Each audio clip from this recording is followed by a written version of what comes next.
a presentation of the United States Fish and Wildlife Service.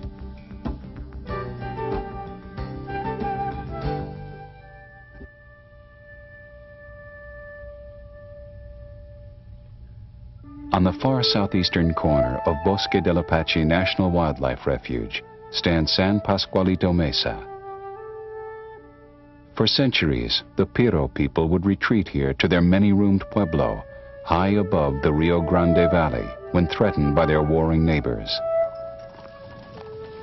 From this vantage, sometime during 1598, the Piros saw a column of 130 Spanish soldiers, 83 ox carts, 400 settlers, and 7,000 head of cattle, led by Don Juan de Oñate, struggle northward from Mexico. Over the next centuries, many more would follow the same track, now called El Camino Real, the Royal Road, that stretched 1,200 miles from Mexico City to Santa Fe. Most just passed through, but a few settled here in the valley to farm and ranch. The land along this stretch of the Rio Grande was a fertile oasis in a region where rain was rare. Every spring, the river, swollen with snowmelt from the Rockies, would crest its banks and flood the valley floor, depositing nutrient-rich silt. Cottonwood and willows grew thick in the valley bottoms. There were large expanses of marsh where waterfowl flourished. Game was plentiful. Every few years, a catastrophic flood would rearrange the landscape, scouring out the wetlands, flushing away the salts, clearing the clogged brush. The river in its rampage often changed course, leaving behind open bodies of water called oxbows in its former channel. Rather than being destructive, the periodic floods renewed and invigorated this thriving riparian habitat with its mosaic pattern of diverse plants and animals. But for farmers in the valley to succeed and for towns to prosper, they needed water they could depend upon in this arid region. So during the early 1900s, dams were built and irrigation ditches dug. The mighty Rio Grande was finally tamed and now for the most part stayed within its banks. With the floods no longer revitalizing the bottomlands, most of the marshes and ponds grew over and filled in. Even though their wetlands were disappearing, the cranes, geese, and ducks still returned each fall to the Rio Grande Valley, as they had for thousands of years. In 1939, President Roosevelt, as part of a visionary program to establish a national wildlife refuge system, created Bosque del Apache National Wildlife Refuge. Its primary purpose was to provide habitat for waterfowl and other birds that traditionally migrated along the Rio Grande corridor.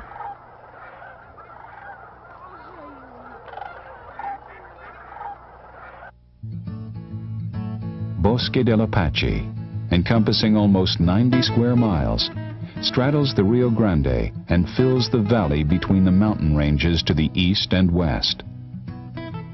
Most of the refuge is upland desert, brush and grasslands. In the valley bottoms are riparian forests, croplands, and wetlands. Only a small portion of the refuge to the west of the Rio Grande is intensively managed for migratory birds. Work on this section dates back to 1939, when the Civilian Conservation Corps constructed dikes, dug ditches, installed water control gates, and created the first water impoundments for waterfowl. At the time, there were only 17 sandhill cranes overwintering on the refuge and 30 snow geese. Today, more than 17,000 sandhills, 30,000 snow geese, and thousands of ducks use the refuge as their winter home. This stunning success did not come about because nature was allowed to take its course, but is the result of intensive habitat engineering and wildlife management that affects just about every aspect of life on Bosque del Apache. Water is what makes Bosque work. Without it, there would be desert. All the water on the refuge is where it is by design. A carefully engineered network of ditches and drains moves the water by gravity flow from the Rio Grande to the fields, the wetlands, riparian areas, and back to the river. While the water delivery system works well, it still requires constant monitoring and maintenance to keep the irrigation ditches and drains clear. This ability to move the water precisely to where it is needed is a key ingredient of the Refuge's wetlands management program. Some of the smaller impoundments on the Refuge are managed by controlled flooding, which encourages the growth of native food plants through what is called moist soil management. If all goes well, plants such as millet and smartweed grow, which are of high value to wildlife, and other plants of low value, such as cocklebur, are discouraged. Marshes are drained in the spring, resulting in mudflats on which seeds will germinate into young plants. These plants mature through the summer and remain available for the fall migrants. When the waterfowl arrive in the fall, once again the fields are flooded to a depth shallow enough so that ducks and geese can easily feed on the submerged vegetation. The large impoundments on the Refuge that are seen from the tour road are managed to imitate the natural flood regime of annual flooding and the occasional catastrophic flood that occurred in the valley before the dams. Under the natural cycle, it would take several years for an open body of water, perhaps a pond left behind when the river changed its course, to fill in with vegetation. A catastrophic type flood might then scour out the wetlands and the cycle would begin again. On the Refuge, the wetlands are managed to imitate the natural cycle. To begin a cycle, water is drained from the mature marsh, the land cleared, disked, plowed, and then refilled. Water is maintained in wetlands during the following growing season for control of perennial vegetation. The following year, rich annual vegetation is produced when water is removed from the wetland. This vegetation benefits seed-eating wildlife, particularly waterfowl and small mammals. As the wetland ages, natural plant succession occurs. Perennial bulrushes and cattail replace annual vegetation. The roots and tubers of these plants are preferred food for geese and cranes. After a few years, woody vegetation begins to take over, which attracts other species of wildlife. The brush for songbird nesting, the denser underbrush providing cover for deer and other wildlife. After 5 to 6 years, the mature marsh loses its value to most species of wildlife. The marsh is then drained, and the cycle begins again. The Refuge is a mosaic of these wetlands, each at a different stage of succession. One of the most labor-intensive challenges on the Refuge is controlling the exotic plant tamarisk or salt cedar. A native of the Mediterranean and Asia, the shrub was brought to this country with good intentions as a soil stabilizer and to use as an ornamental. But it soon spread with a vengeance and now dominates riparian areas throughout the Southwest. It grows in dense thickets, crowding out native vegetation such as willows and cottonwoods.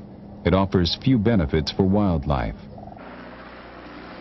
It's an ongoing battle on the Refuge to control salt cedar's rapid spread and to reclaim the land where it has gained its stranglehold. After the bulldozers are finished, the land is plowed and raked to remove all the roots. The cleared land may be used to develop wetlands or restore native riparian forests, or used for farming. Farming is integral to the Refuge's wildlife management strategy.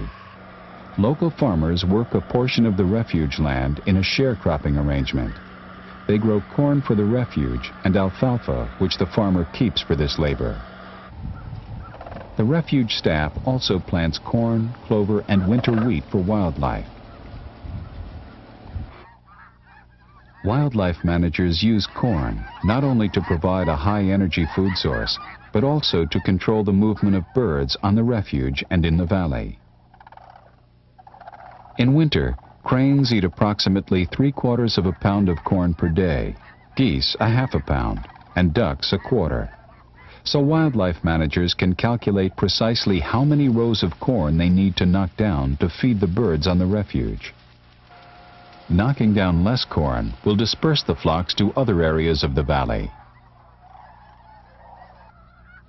When many geese are crowded together for too long, there is the threat of disease.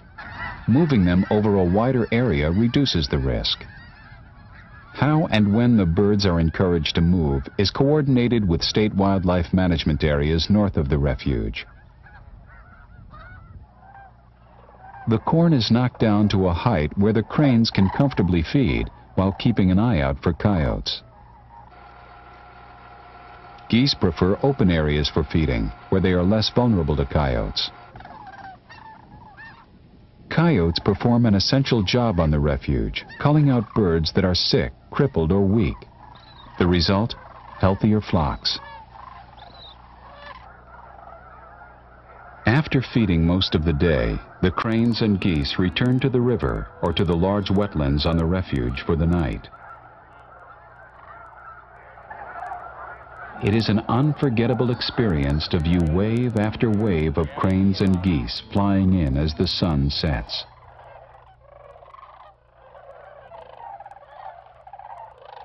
The cranes roost through the night standing in open water to avoid the coyotes. In the morning, as the first rays of sunlight streak across the land, the birds once again head out to feed, building up strength for their long flight back to their nesting grounds. By mid-February, the migration northward begins. The larger or greater sandhill cranes return to nest in the Rocky Mountain states of Wyoming, Idaho, and Montana. The smaller or lesser sandhills nest in northern Canada. By early March, all the cranes and snow geese have left. Soon after, songbirds migrating northward from Central America begin to drop in to feed and rest before continuing their journey to their nesting areas. Some, like the hummingbirds, nest on the refuge. There are also a few Canada geese who stay here year-round. While the summer months are quiet, there are many species of wildlife that can be seen on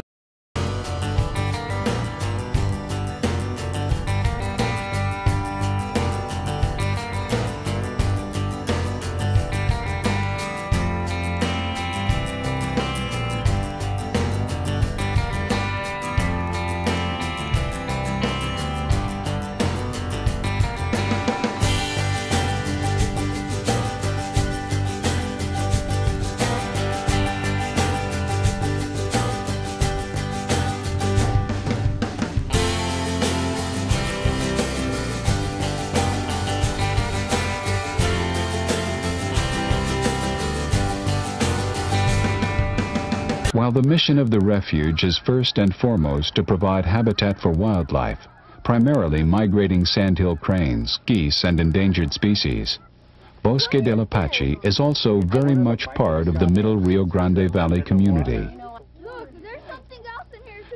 For the many school children in the valley, an environmental education trip to the refuge may well be their first up-close view of the natural world.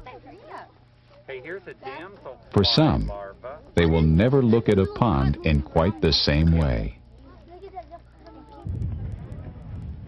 Every fall, the city of Socorro, north of the refuge, celebrates the return of the sandhill cranes with a festival attended by thousands of visitors.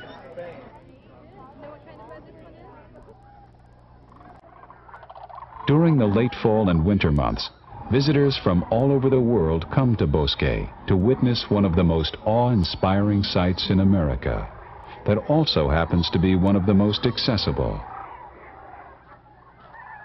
The cranes and geese on the refuge have grown accustomed to people. but only at a distance.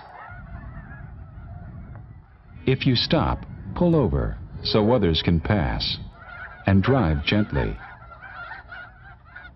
For every car door slam, or running, or too close an approach that causes a bird to feel threatened enough to fly, valuable body reserves of energy are used, energy that the birds are banking for their long migration to their nesting grounds later in the winter. So move gently and don't try to get near the birds. Great pictures and views are available at one of the many viewing platforms along the Wildlife Drive. There are also several hiking trails on the refuge. The river trail skirts the Rio Grande, while the canyon trail offers a broad view. For those who want to be more closely involved with the life at the refuge, both human and wildlife, consider becoming a volunteer. Bosque has one of the most successful and popular volunteer programs in the nation. There are many things to do: bumping corn, conducting wildlife surveys, construction, helping visitors. Also consider joining Friends of Bosque, a volunteer 1,200 miles from Mexico City to Santa Fe. Most just passed through, but a few settled here in the valley to farm and ranch. The land along this stretch of the Rio Grande was a fertile oasis in a region where rain was rare. Every spring, the river, swollen with snowmelt from the Rockies, would crest its banks and flood the valley floor, depositing nutrient-rich silt. Cottonwood and willows grew thick in the valley bottoms. There were large expanses of marsh where waterfowl Piro people would retreat here to their many-roomed pueblo, high above the Rio Grande Valley, when threatened by their warring neighbors. From this vantage, sometime during 1598, the Piro saw a column of 130 Spanish soldiers, 83 ox carts, 400 settlers, and 7,000 head of cattle, led by Don Juan de Oñate, struggle northward from Mexico. Over the next centuries, many more would follow the same track, now called El Camino Real, the Royal Road, that stretched while flourished. Game was plentiful. Every few years, a catastrophic flood would rearrange the landscape, scouring out the wetlands, flushing away the salts, clearing the clogged brush. The river in its rampage often changed course, leaving behind open bodies of water called oxbows in its former channel. Rather than being destructive, the periodic floods renewed and invigorated this thriving riparian habitat with its mosaic pattern of diverse plants and animals. But for farmers in the valley to succeed and for towns to prosper, they needed water they could depend upon in this arid region. So during the early 1900s, dams were built and irrigation ditches dug. The mighty Rio Grande was finally tamed, and now for the most part stayed within its banks. With the floods no longer revitalizing the bottomlands, most of the marshes and ponds grew over and filled in. Even though their wetlands were disappearing, the cranes, geese, and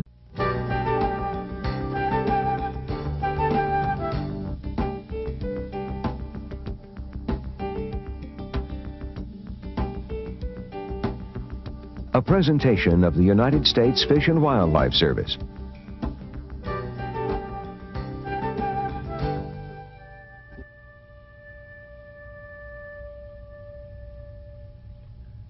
On the far southeastern corner of Bosque del Apache National Wildlife Refuge stands San Pascualito Mesa. For centuries, the